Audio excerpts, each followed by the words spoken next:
So welcome to everyone who may be new joining us for our Freshwater Stewardship Community Program.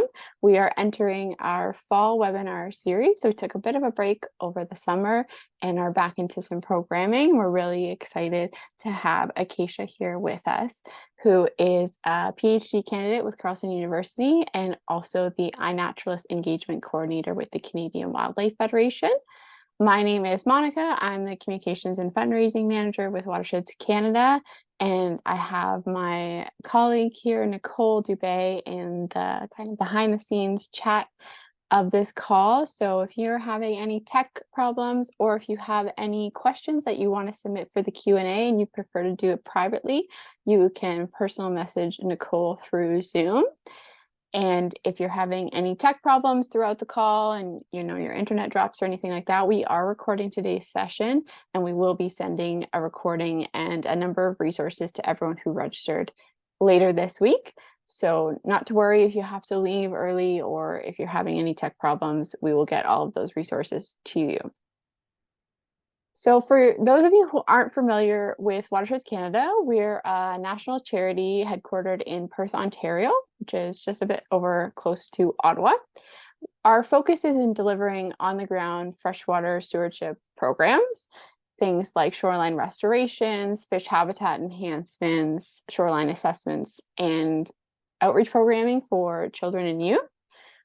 So all of our work has been very busy this summer. A lot of our field seasons are out on the water, so it's been a really lovely time. Our natural edge planting team is in the beginning of their fall planting season, so you can see an example shoreline planted in the photo in the top right there.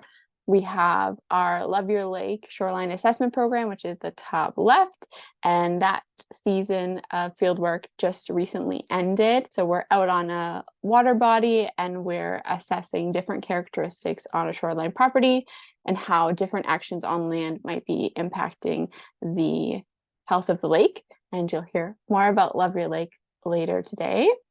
In our bottom left photo, we have a spawning bed enhancement project that's taken place, so we can help communities restore historic spawning beds or underwater debris for fish and other species, or do shoreline plantings to help coldwater creek habitats and ensure that those areas are staying healthy and strong for the different fish species that rely on them.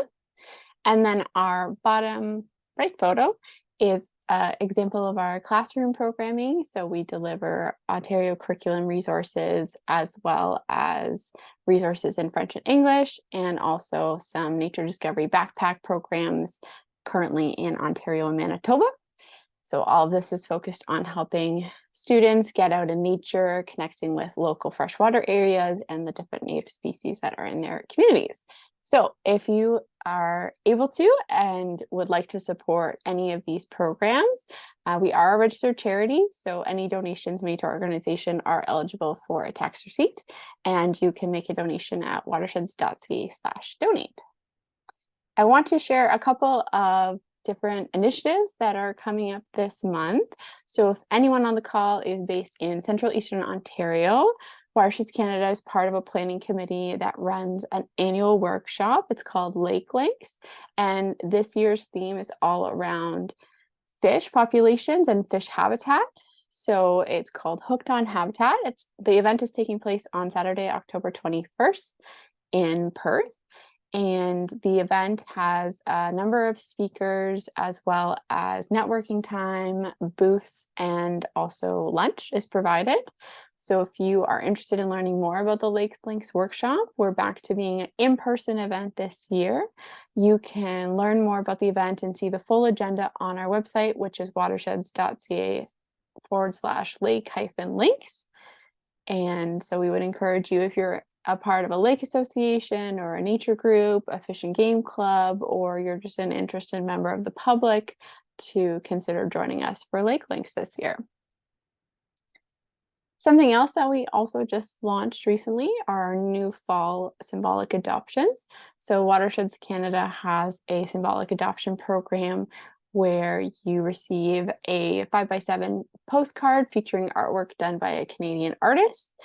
And so this donation that you make, you're able to give the postcard as a gift to someone else, or you can just enjoy it yourself and hang it up at home or at the cottage. And so we have 4 new adoptions available this fall. 3 of them are on the screen. So we have a Blandings turtle, which was done by Deborah Lynn Ireland, who is a Sudbury-based artist. We have an eastern redback salamander, which is done by our own Nicole Dubé, and then Osprey by Christopher McLeod. And we also have a spotted sandpiper by Cassandra Bunk. So all of these adoptions, the monies raised from them go directly into our stewardship and education programs. And if you want to see the full range of adoptions available, we have 19 of them, ranging from native plants, amphibians and reptiles, birds, and then some larger habitat restoration type gifts. You can go to watersheds.ca/gifts.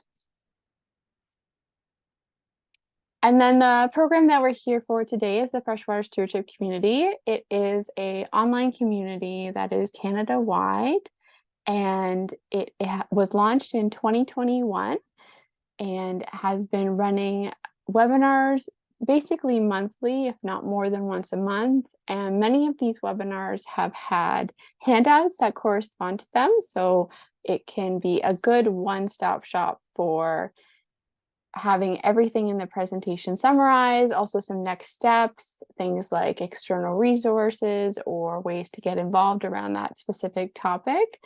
And so we would just like to acknowledge that we do get very generous funding to run this program, and that is received from the Echo Foundation, the SM Blair Family Foundation, and the Peterborough KM Hunter Charitable Foundation. And here's an example of one of those handouts from one of our recent webinars this summer. We will be pulling one together for today's presentation. So in the email that you receive from us later this week, you will receive the handout for this presentation as well as the recording, both of which you are welcome to share widely with your networks, post on social media, wherever you think it can be helpful for people. We encourage you to share it. And so we're going to get right into the presentation for today. And I'd like to introduce our speaker, Acacia Frempong-Manso. Acacia is a PhD candidate at Carleton University in the Fish Ecology and Conservation Physiology Laboratory. She completed her undergraduate degree in honors life science at McMaster University in 2019, and then went on to do her Master's of Science at Carleton in 2020. She is passionate about the environment, education, and community wellness. Her interests include wildlife conservation, improving accessibility in scientific education, and aquatic ecosystems. So with that, I will pass it over to you, Acacia. Perfect. I'm just going to share my screen. And can everybody see my slides? You are good to go. Okay, perfect. So thank you all for coming today. I really, really appreciate it. So today I'm going to share with you my master's thesis, and I'm going to dive into what I did, the research questions I wanted to answer, as well as how this can be used for lake management, how it can be useful to lake owners, and for conservation generally in lakes.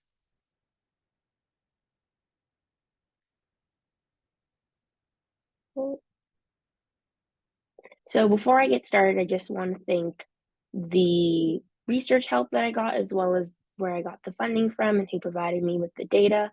This would not have been possible without my supervisors and the postdocs and other PhD students who helped me analyze this data, as well as Love Your Lake, Fishcast, my lab, as well as NSERC for providing the funding to make my master's possible. So freshwater habitats are incredibly diverse, with more than 400 large-scale ecoregions and thousands of rivers, lakes, and wetlands. Freshwaters are also hotspots for biodiversity. They're home to at least 100,000 specialist freshwater species. Globally, wetlands have declined 3 times faster than forests, and freshwater vertebrate populations have declined about 84% since the 1970s, according to our Living Planet report in 2020. This is twice the decline rate of biodiversity in terrestrial and marine biomes. 1/3 of all freshwater species are currently at threat of extinction, and within that 1/3, 1/4 of critically endangered species are freshwater species. The main causes of biodiversity loss are flow alteration, pollution, habitat degradation and loss, overexploitation of species, and the introduction of invasive species.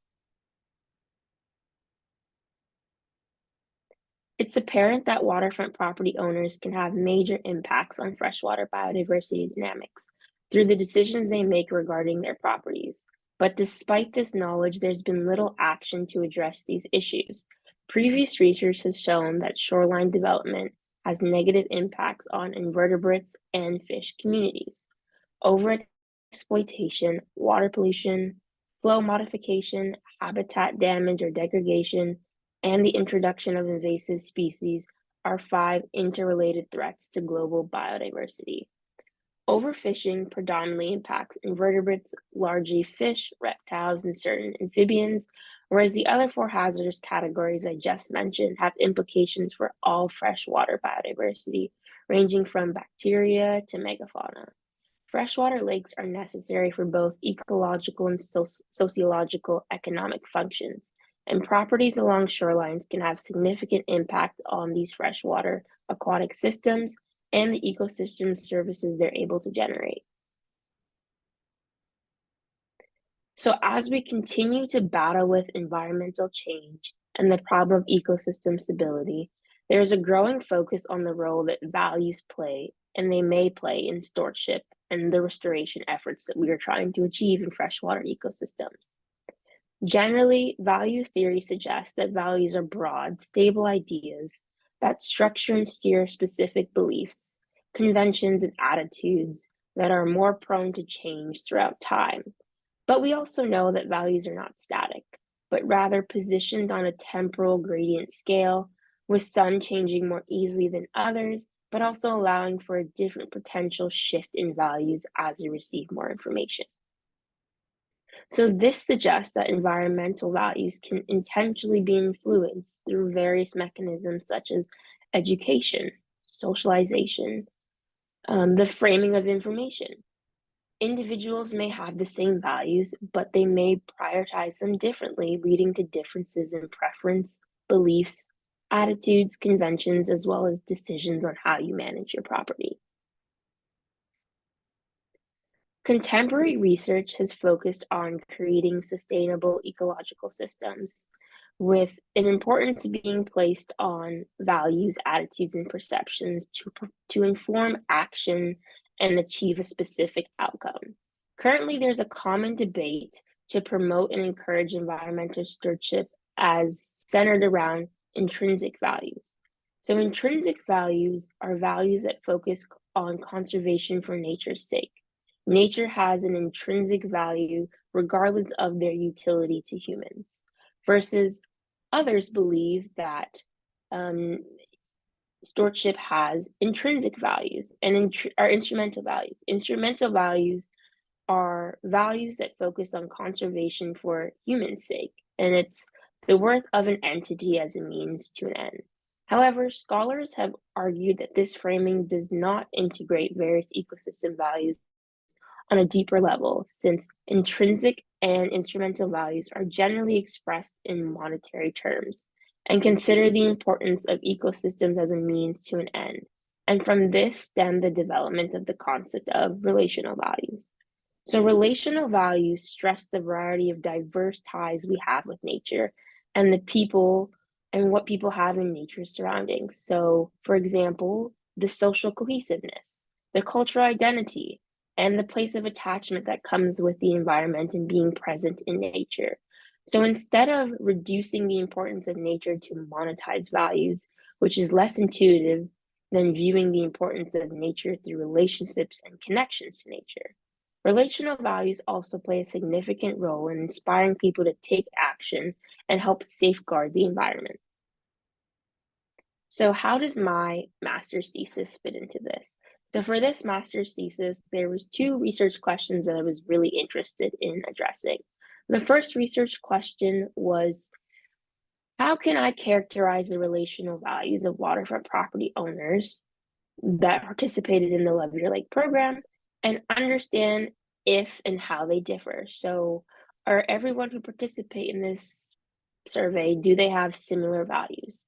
Are they similar in the values and beliefs that they hold, or do they prioritize different things? And if so, what does that difference look like? And is it truly such a large difference, but rather a small difference? And then from there, I also wanted to understand, how do relational values reflect in the maintenance behaviors of individuals who participated in this program? And for my study, I particularly focused on the individuals and the properties that were done here in Ontario. So in this study, we used values from the survey, as well as the property assessment administered by Love Your Lake, which is a national shoreline evaluation program. And by using this data, I was able to explore and understand the relational values that may stem to support the program's objective of promoting stewardship among waterfront property owners. So for those of you who don't know Love Your Lake was founded in 2013 by Watersheds Canada, as well as the Canadian Wildlife Federation. They are both federally incorporated non-for-profit organizations that are working to conserve and inspire the conservation of Canada's wildlife and habitats through the development and delivery of adaptive solutions and programs here in Canada. And it's through regional associations that the Love Your Lake program is carried out across shoreline communities across Canada. And if shoreline property owners in these communities choose to participate, then their property is assessed using a standardized protocol, and waterfront property owners, they receive a personalized report card at the end describing the state of their shoreline and recommending actions for improving the lake for people and wildlife. So what exactly did I want to ask? Because this is such a very broad question, and I'm not sure how to tackle it. So the way I decided to tackle this was in three different objectives.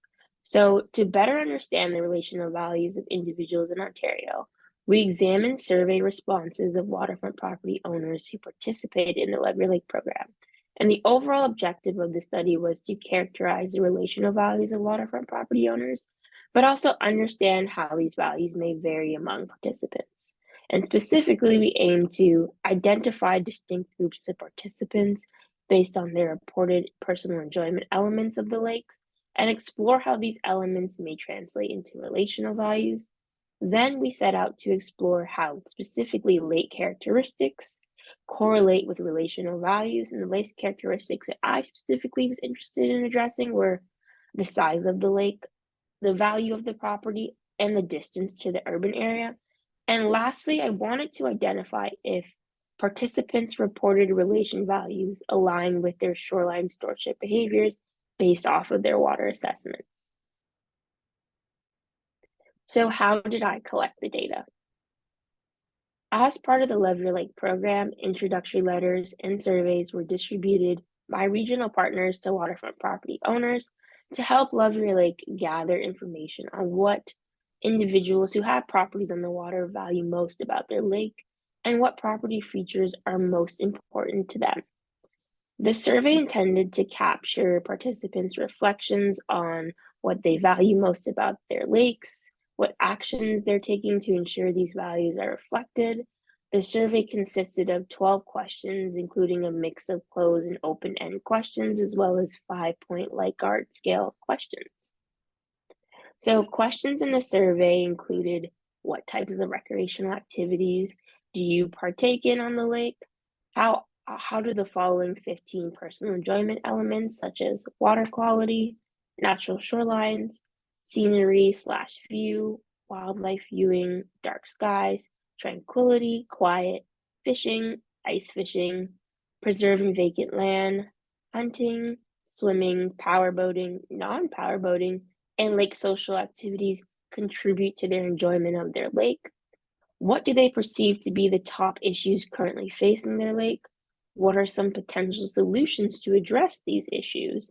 And whether or not they were interested in undertaking stewardship action and being involved in being stewards for their lake. So I want to state that the survey explicitly did not ask participants about their relational values, but instead I took these ratings on the scale of 1 to 5 of how these personal enjoyment elements contribute to their enjoyment of the lake. And I used these as indicators for relational values. So these personal enjoyment elements are often tangible, and they're also observable, and they're also measurable, and they are quite great aspects of a person's relationship with the lake. So I use these to kind of use that new definition of what is a relational value and how does that translate into the questions that they did answer in the survey. So following the completion of the survey, Love Your Lake sends a trained shoreline surveyor to assess the properties of the participating lakes. Following the assessment, the survey uses the data collected to provide property owners with a report card on the state of their property and to give them some recommendations on where there's room for improvement on their properties. So this evaluation included general information about the property, such as signs of erosion or degradation, shoreline and riparian zone characteristics, as well as, again, recommendations for opportunities for restoration. So the part that I focused on mainly was the riparian zone characteristics. And the way that the riparian zone characteristics are calculated is overall, the surveyor assigns a percentage, which must be rounded to the nearest 10% to each of the following 5 scoring categories. So there is natural, regenerative, ornamental, degraded, developed, and all 5 of these have to total to 100% overall. So among the 5 categories, natural properties contain little to no human disturbance to the natural vegetation or the land cover, with the goal of being 100% natural. Regenerative properties are those that are beginning to renaturalize. Ornamental properties are where natural vegetation has been removed and a manicured lawn or artificial grass has been installed. Degraded properties have erosion, pollution, clear cutting, or apparent harmful practices. And developed properties refer to any building, structure, or impermeable surface, such as paving stones, driveways, or paths in place in the riparian zone. And using this data, I was able to analyze to see which factors were most predictive of a waterfront property owner's current shoreline condition, and if that was able to give me information to the group that I assigned them. So what were the results? So here I have a figure outlining the distribution and response of the 15 Likert variables used that I put in the K-means clustering across the different relational or personal values that I looked at. And it was quite surprising to me that swimming as well as water quality were extremely important to all of the participants within this study. It was quite astonishing to me. And something that I also want to note is that hunting and ice fishing were not important to the majority of participants as well, and this was really quite interesting. Another thing I want to highlight is a lot of these values tend to be higher on the scale, where almost of all the 15 that I looked at, the bulk of them were extremely important to many participants, and that's something we were really surprised to see, and we were really shocked. So what did the groupings kind of look like, and how did they shape up in their values and their rankings? So I ended up classifying 3 different types of groups, and I'll go more into what those 3 groups look like and the different values associated with them, but I just wanted to show this visual to show across the board again, water quality is something that is important amongst all groups, and that's a really good thing to note. And they look relatively similar, but when you start to take a deeper look, you can start to see some differences within the groups. So here in group 1, we notice kind of a dip here, and that dip is in ice fishing and hunting. So group 1 places a very low priority on these values. They're not as important to them as things like water quality or tranquility quiet, which is quite interesting. And we also know the same kind of dip in group 3, but they're placing a little bit more of a higher importance on ice fishing as well as hunting. And then here in group 2, we notice that ice fishing and hunting is actually way more important than it is in groups 1 and group 3. So they do have their differences in terms of things and values that they are prioritizing themselves. So what were those 3 groups and how did I describe them? So 3 cluster groups were identified based on participants' ratings of these personal enjoyment elements. The first cluster consisted of 365 participants, and I labeled them as the preservationists. And they were labeled preservationists to reflect those individuals in the group that are prioritizing personal enjoyment elements that involve lower human interference with natural processes and possibly preserving nature, such as having natural shorelines, preserving vacant land, and having darker skies. In this cluster, the preservationists appear to place some importance on importance on how nature is important, and these are based off of the elements that they prioritized. In the second cluster grouping, there was 120 participants, and I labeled them the conservationists. And the conservationists in this group, I wanted to specify that this cluster group selected personal enjoyment elements that focused on sustainable natural resource use, such as that many of them ranked fishing and hunting highly, and anglers and hunters often have pro-conservation behaviors because they want to catch those large fish, they want to hunt those larger animals, and they know in order to do that, they have to be great habitat to support them. So value is being placed on activities that involved interacting with nature in a consumptive manner. And the last group that I classified them as the urbanite. And this consisted of 180 participants.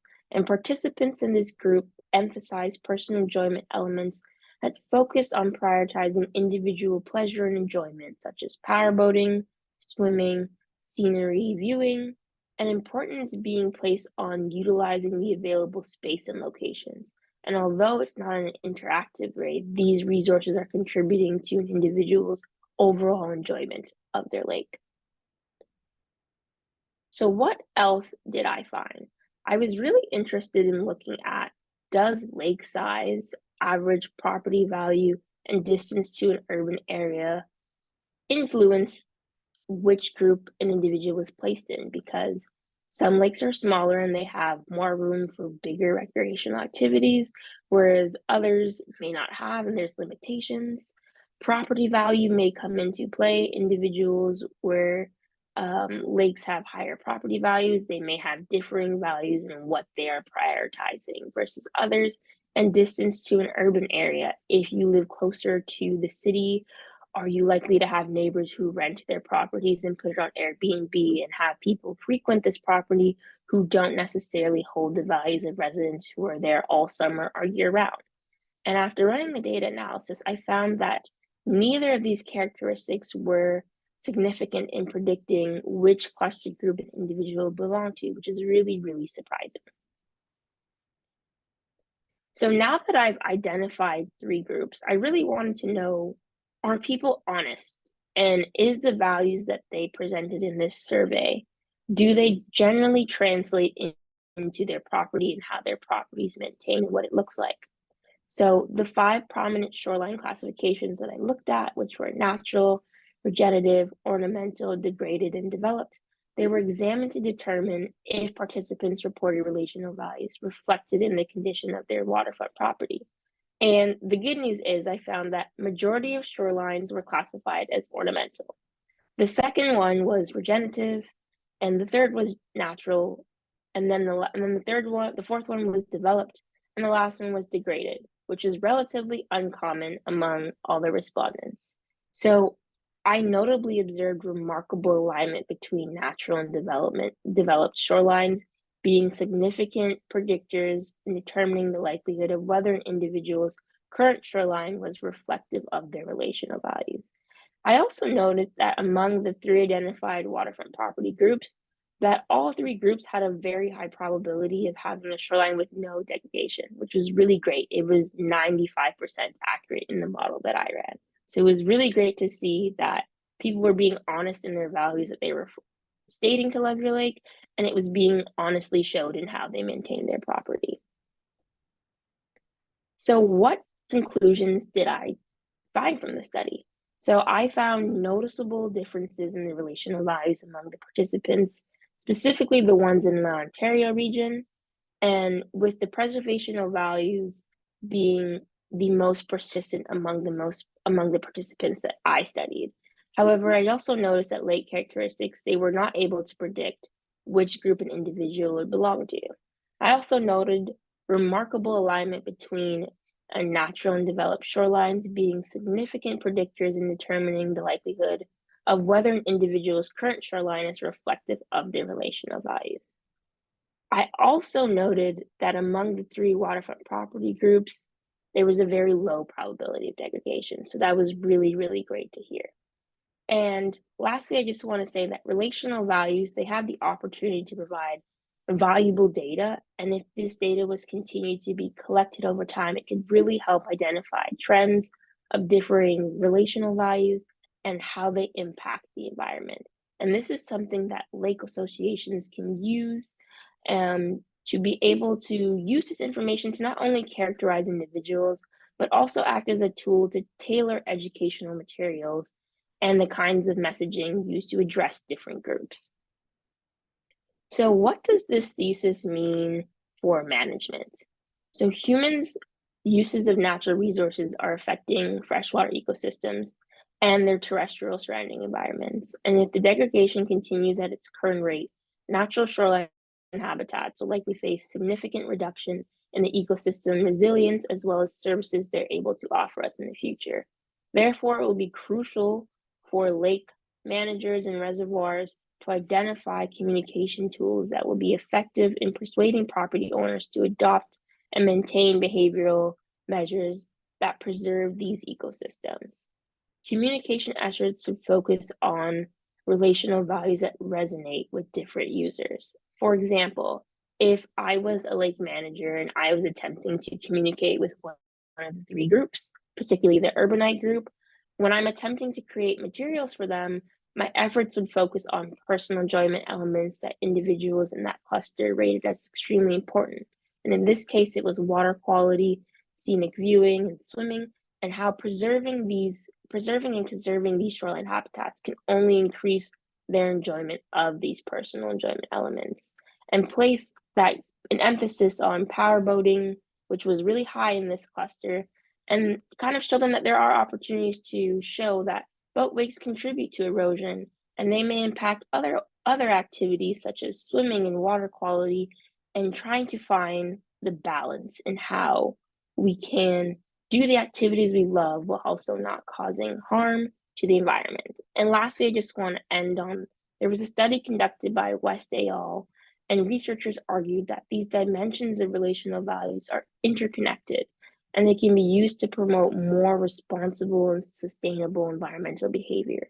And by promoting relational values, we can be effective in engaging with diverse groups of people in environmental stewardship, and it can allow for different perspectives and motivations to be incorporated into the environmental decision-making process.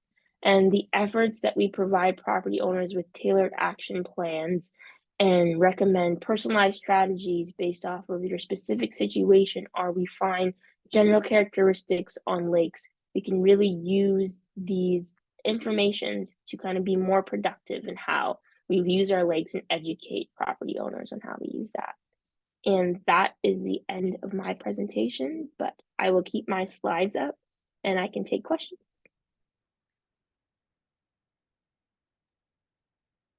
Great, thank you so much for all of that. Nicole is going to put in the chat a very short evaluation survey, so if people can do that before they take off. We do have some submitted questions, so we'll go through those. The first one is, if you could explain in more detail the geographic range of the lake properties and water bodies that were included in the study. Yeah, so I received data from when the project initially launched in 2013, and there were lakes at the time. There were lakes in Ontario, there were lakes in BC, and some in Alberta, I believe, but there weren't enough to justify including them. So my study particularly focused on Ontario, and I believe there was 40 lakes that Love Your Lake had done in Ontario, and I focused on those 40 lakes, regardless of how many individuals filled out the survey, as well as had their property assessed. So it was more of an Ontario focus. It would have been amazing to do a Canada comparison because BC shorelines differ greatly to the shorelines that are here, but unfortunately, I didn't have the data to support that. So it was just mainly an Ontario focus, and the case study as to how this can be used for adaptive management in the future while expanding into other provinces and territories. Great. This one, we had a couple questions around specific things that are on shoreline property that might have been assessed through the Love Your Lake program. So I don't know if you'll be able to give specific recommendations for a shoreline property, but we had some questions around docks. So a lot of individuals are seeing really high water fluctuations, and they're wondering if you had any recommendations on how they can have a dock that gives them access when, they're seeing really big flooding in the spring. Maybe by the end of the summer, their water has gone down quite a bit. So if you had any suggestions around that. Yeah, I think when building docks, you should build docks with animals in mind. Often floating docks are something common, but I can understand with the water fluctuations, it's a little difficult. And I think the design is something you have to be conscious of because a lot of sunfish, for example, they love to hang out under the docks, and sunfish bring in bigger fish like bass and pike. So I think when you're thinking about how you want to design your dock based off of the conditions of your lake, it's really great to consult with the person that's going to be building this, because obviously you want something that's structurally sound, but to also consider the environmental impacts that you are having. So when I do my research at Queen's Biological Station, when the docks they have, it is a floating dock, and animals can float underneath, and it is bound to the actual docking area, so it can't kind of go away. But I think everyone's situation would be different. That is something that Love Your Lake can help you out if they do assess your property. They can work with you on making those recommendations for each property and what deck would be good for them. It's a little hard to answer this question without context of what your deck looks like and what kind of situations are unique to your property versus other. But the best, I guess, answer I could say to summarize would be to build these docks with nature in mind, but also functionality, and consult with organizations like Watershed Canada or Love Your Lake on how you can do this, because they have people who are willing to come and help you. And to that end, if you're on the call and you don't know if your lake has been assessed, we're going to be putting information in the follow-up email where you can see the directory of all of the lakes that have been assessed. And even if you weren't living on the lake when it was assessed, you are still able to access that property's report. So we'll put all that information in the email for you, as well as a link to the survey that Acacia was talking about near the beginning, the value survey. It's open to anyone in Canada who has a shoreline property. So even if you haven't gotten the Love Your Lake program delivered on your lake, your input is still very valuable. As you can see, it helps different researchers or different programs that Watersheds Canada delivers. So we'll be sending all the information for that in the follow-up email, as well as information if you would like your lake to be assessed.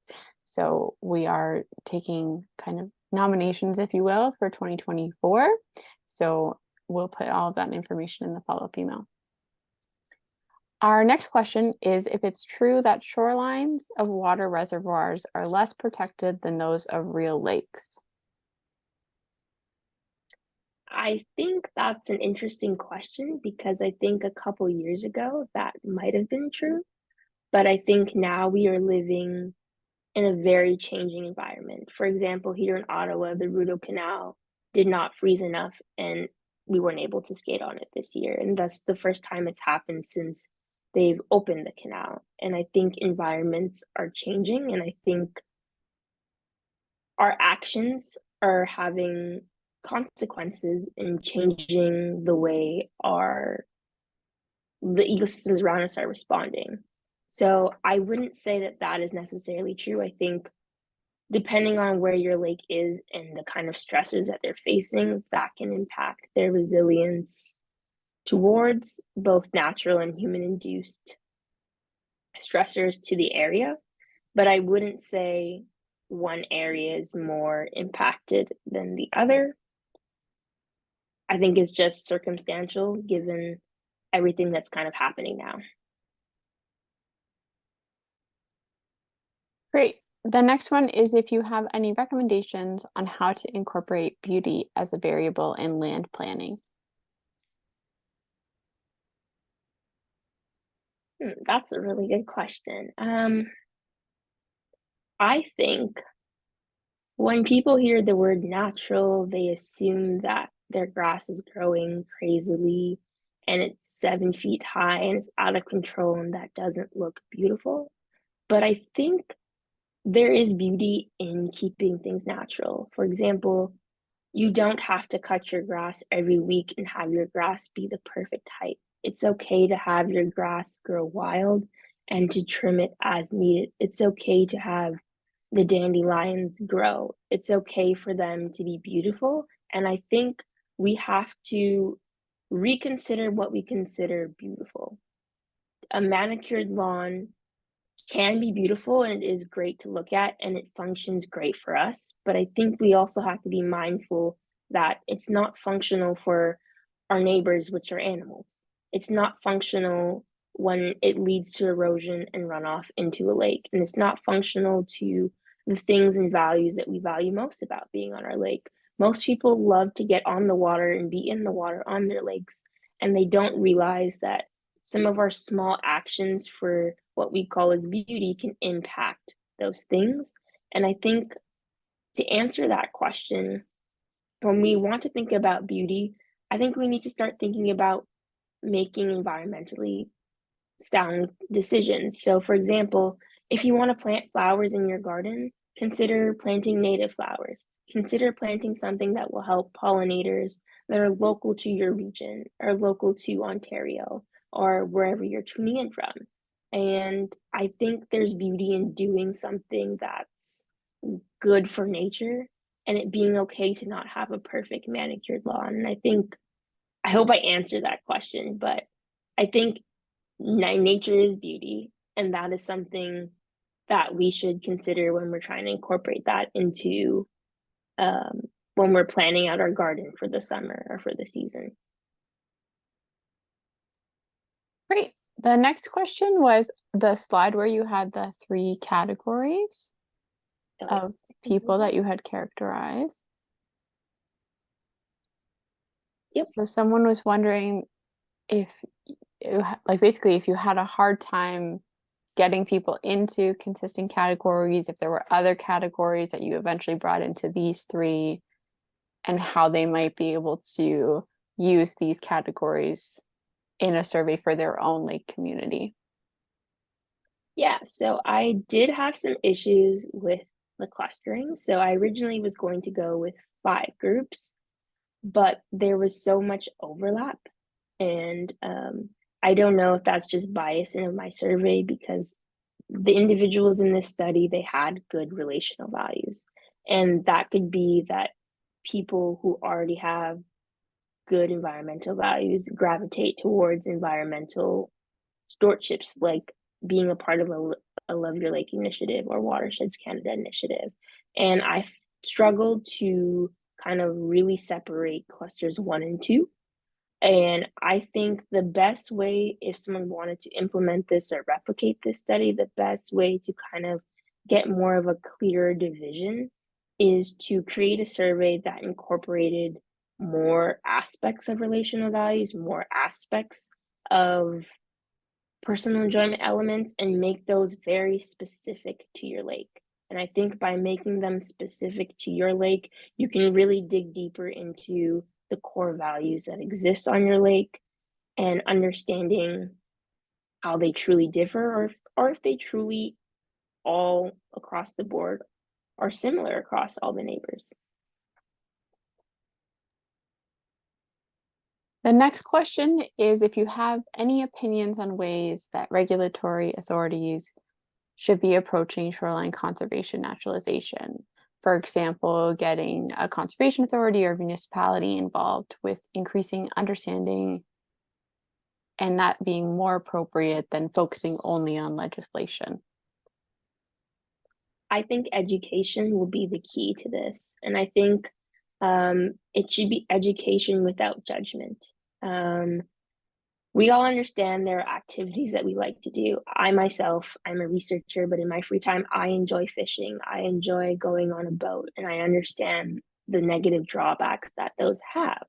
But I also understand for people, if this is their livelihood or this is something they generally enjoy doing and being a part of nature, telling them that it's bad is not the greatest solution. So I think approaching education without judgment and meeting people halfway is a really great place to start. And I think, yes, legislation is important, but I found that people will still do things regardless of whether or not there's legislation in front of them. And the way to really generate change is through education and to get people to get an understanding of what are your actions causing and how it is having a negative impact. So, for example, turtle strikes are something that we are dealing with a lot in the Rideau Canal here in Ottawa.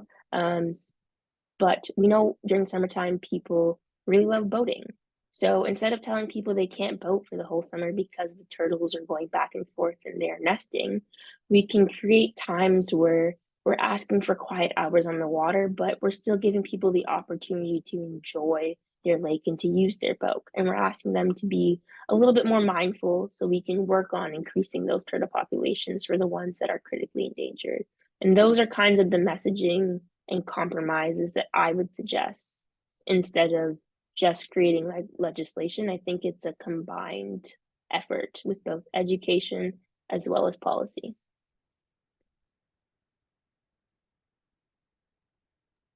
Great. Our next one was, where did it go?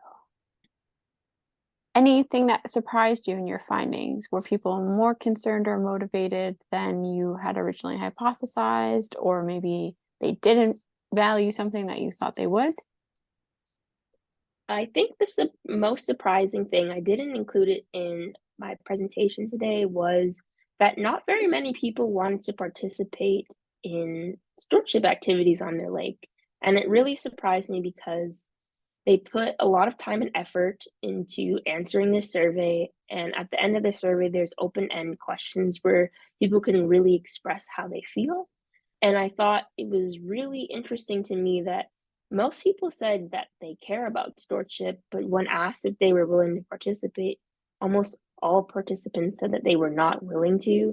And the reason they gave was the perceived time commitment, or their lake associations don't support an initiative that they're passionate about, or they're just busy and they're only at their cottage for the summer, so they don't have time to commit to anything other than the activities that they had planned for. So that was the most surprising thing, given that I labeled majority of these participations as preservationists and wanting to keep natural preserved for nature's sake, not for ours.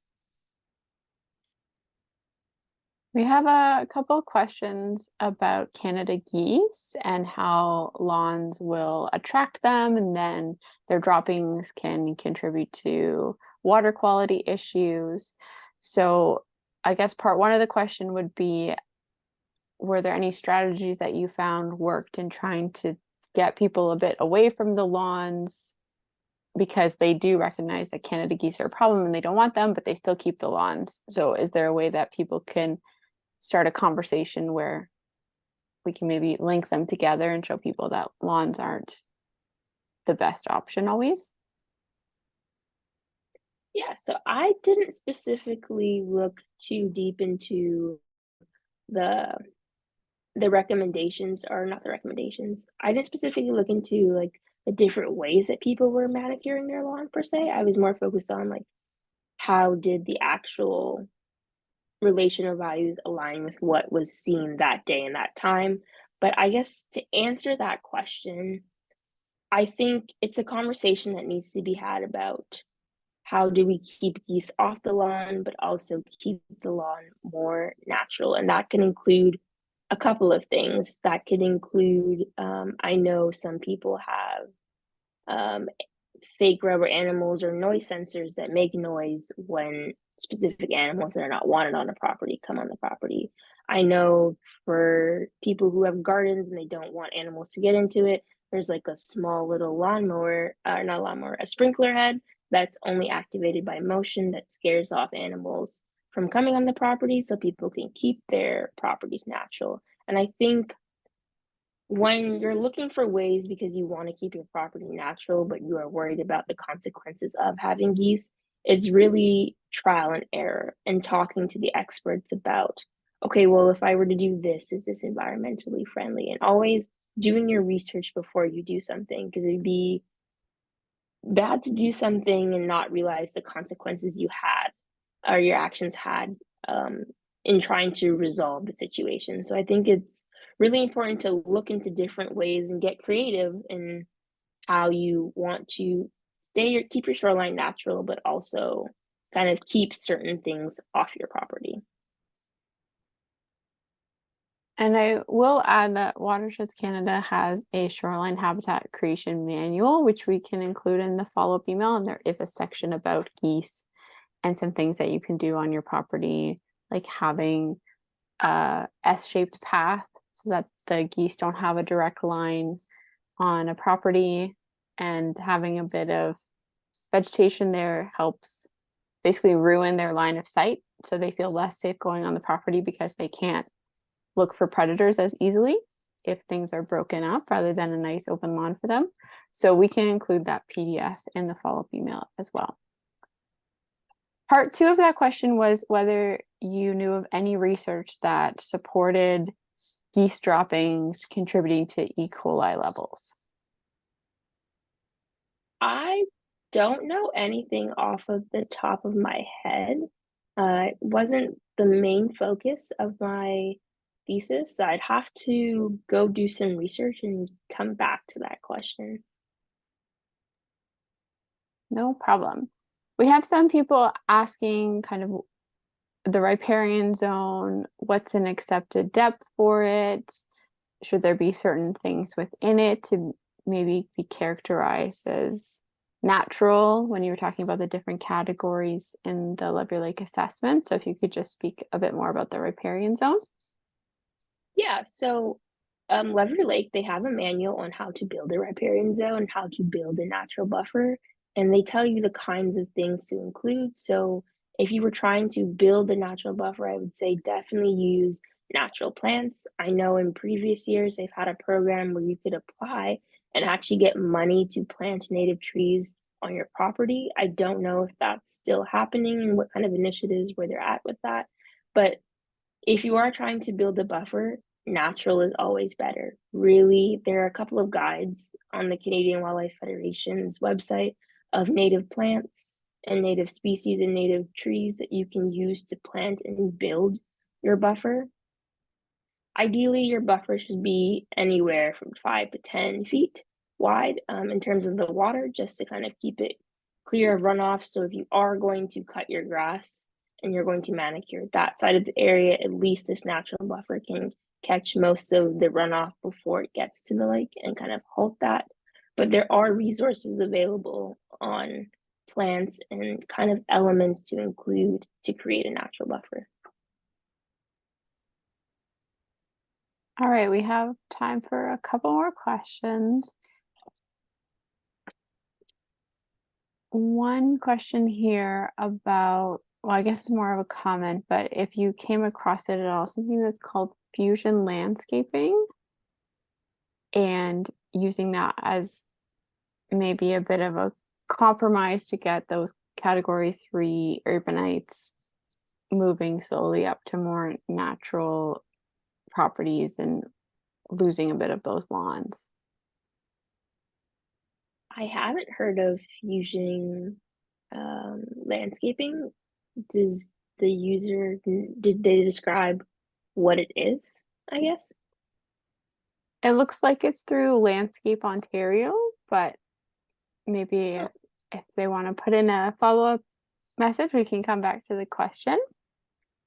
So we'll go okay. to the next one. What do you consider the most important findings of your research? The ones that will really make a difference? Hmm. I think the most important thing that I learned from this study was that people are willing to do what's right for the environment and they do really care about their lakes. But I think it's how you message is what's going to make the actual difference. It's really understanding the individuals that you have on your lake and their values and understanding how you create that message to do that targeting to get not only new people to be a part of your lake association and kind of understand what the lake's values are, but also to keep people continuing to do the work that they're doing. And another thing that I learned that really important about this master's was this is an interdisciplinary approach. This is not just a biology, this is not just a sociology issue, it's a combination of both. And we have to utilize the strengths and tools from both researchers from both sides to really address how our values really impact the lake and how we need to change the messaging around that. And we need to make it in a way so people don't feel shamed for doing things that they want to do on their lake, but rather approach it as an honest conversation of how can we meet halfway and do better. All right, I think we have two more questions. One of them I am happy to answer, but I'll give it to you first, Acacia. If you can build or plant a riparian zone directly in the water. I know that I've read lately that there's such thing as a living shoreline. And I've seen a couple of communities in Australia in particular where they have like floating kind of shorelines and they've planted plants and geese and swans visit them. So I know it's possible. I'm not sure if this is something that's being done actively in Canada or Watersheds Canada is helping with.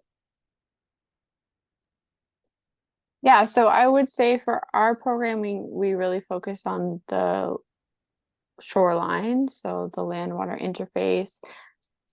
Very typically with in-water work, you require permits, and we always recommend to people that it's best to leave your aquatic vegetation as much as possible and different features like logs and leaf litter and overhanging vegetation, like trying to keep all of those natural features in place to begin with rather than having to go back and build them and recreate what was already there. Obviously, that's not always possible if you're getting, a new property from someone else or if there's storm damage or something like that. So obviously there are situations where you will want to be actively kind of rebuilding that zone, in which case you would want to make sure you contact the right authorities to do in-water work. And really just getting that messaging, like Acacia said, out there to start with about being more preserving of the different benefits of aquatic vegetation. Someone's in here talking about how, there's no such thing as a weed. All of the plants have purpose, which is absolutely true. So just really focusing on that education piece as much as possible. But obviously, sometimes people take actions before we're able to get that education piece in. And to that end, someone's talking about Indigenous traditional ecological knowledge and how everything has a purpose. So having that aquatic buffer is a really great way to have a strong riparian zone, and that can, filter runoff and protect water quality.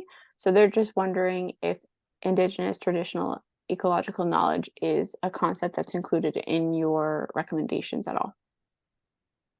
So it is not one that I specifically dive deep into, but I think it's really important to consider all types of knowledge, both Western knowledge as well as Indigenous knowledge, as I think we have a lot to learn from Indigenous knowledge and how it can be incorporated and how we really view our relationship with nature and how we make those decisions to ensure that we're caring for nature and the way it's caring for us. That's not something I did, but I believe that there is somebody potentially picking up on my work who's going to look at how to incorporate Indigenous knowledge into recommendations for things like this. Awesome. Well, thank you for a very comprehensive Q&A. We're right at 2 o'clock, and I think we have gotten through everything here. So thank you everyone so much for a great discussion, and lots of great resources are being shared in the chat. And like I said, we're going to be doing that follow-up email later this week. I have a running list on the side here with a number of resources we're going to include from Lovely Lake, Canadian Wildlife Federation, and Watersheds Canada. So you'll be able to get more in depth with a lot of the topics that Acacia talked about today. And just thank you so much for lending us your knowledge and expertise, Acacia. Is a really great way to start our fall webinar series. Thank you for having me.